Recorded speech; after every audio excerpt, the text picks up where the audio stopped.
Hello friends, જય સ્વામિનારાયણ. કેમ છો? સ્વાગત છે તમારું મારા કિચનમાં. તો મિત્રો, કોરિયન જેવી ગ્લાસ એટલે કે કાચ જેવી સ્કિન કેવી રીતે મેળવવી તેના માટેનો હું એક આજે ઘરેલું નુસ્ખો લઈને આવી છું. તો મિત્રો, આ વિડીયોને એન્ડ સુધી જરૂરથી જોજો.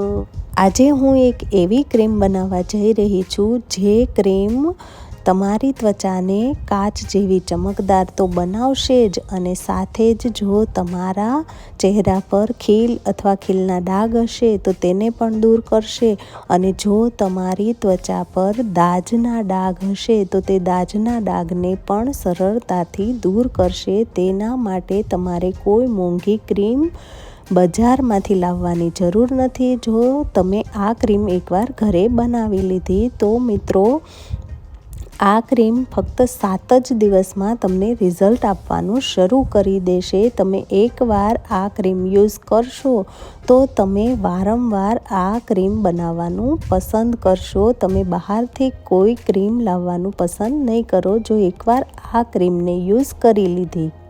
મિત્રો, આ ક્રીમને મેં પહેલાં મારા ચહેરા પર જ ટ્રાય કરી છે અને પછી જ આ ક્રીમને હું તમારી સાથે શેર કરવા જઈ રહી છું. અને આ ક્રીમની ખાસ વાત એ છે કે આ ક્રીમ બધી સ્કિન માટે ફાયદાકારક છે.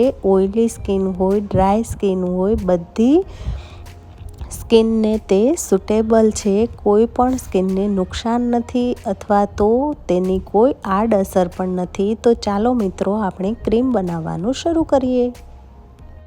મેં 2 ચમચી ચોખા અને 5 દાણા બદામના લઈને તેને રાત્રે જ પાણીથી ધોઈને પાણીમાં પલાળી દીધેલા હતા, અને સવારે મેં આવી રીતે બદામમાંથી છાલને અલગ કરી લીધેલી છે.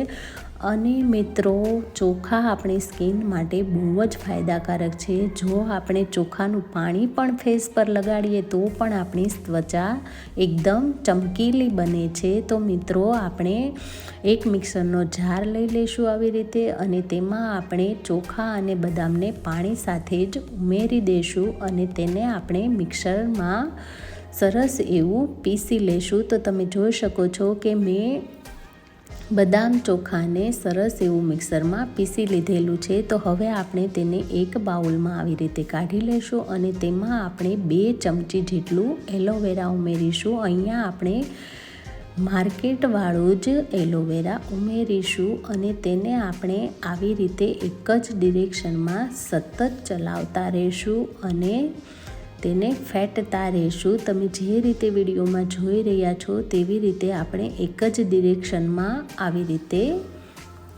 બધું મિક્સ કરવાનું છે. તો તમે જોઈ શકો છો તે એકદમ ક્રીમ ફોર્મમાં આવી ગયું છે. તો હવે મેં અહીંયા આવી રીતે એક મારી પાસે પ્લાસ્ટિકની ડબ્બી છે તો મેં તે લઈ લીધેલી છે. જો તમારી પાસે કાચની બોટલ હોય તો તમે આ ક્રીમને કાચની બોટલમાં પણ રાખી શકો છો. તો આપણે આવી રીતે ક્રીમને એક ડબ્બીમાં ભરી લીધેલું છે. તો તમે જોઈ શકો છો કે કેટલું સરસ આપણું બજાર જેવું જ ક્રીમ બનીને તૈયાર થયું છે. તો તેને કેવી રીતે યુઝ કરવો તે પણ હું તમને બતાવી રહી છું. આપણે આવી રીતે હાથમાં થોડું ક્રીમ લેશું અને તેને આપણે આવી રીતે ફેસ પર મસાજ કરીશું. હું તમને હાથમાં બતાવી રહી છું.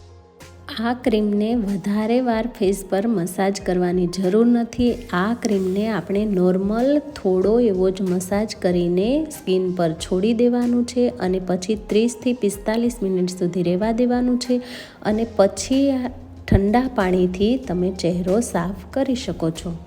તો મિત્રો, આ ક્રીમ એકવાર જરૂરથી ટ્રાય કરજો અને તેને તમે આવી રીતે પેક કરીને ફ્રીજમાં લગભગ 1 મહિના સુધી સ્ટોર કરી શકો છો. 1 મહિના સુધી તે બગડતું નથી. તો મિત્રો, એકવાર ચોક્કસથી ટ્રાય કરજો. જો મિત્રો, તમને મારો આજનો વિડીયો ગમ્યો હોય તો મારા વિડીયોને લાઈક અને શેર કરવાનું ભૂલતા નહીં, અને મારી ચેનલને જરૂરથી સબસ્ક્રાઈબ કરજો. તો મિત્રો, ફરી મળીએ નવા વિડીયો સાથે. તો ત્યાં સુધી આવજો. Bye bye. જય સ્વામિનારાયણ.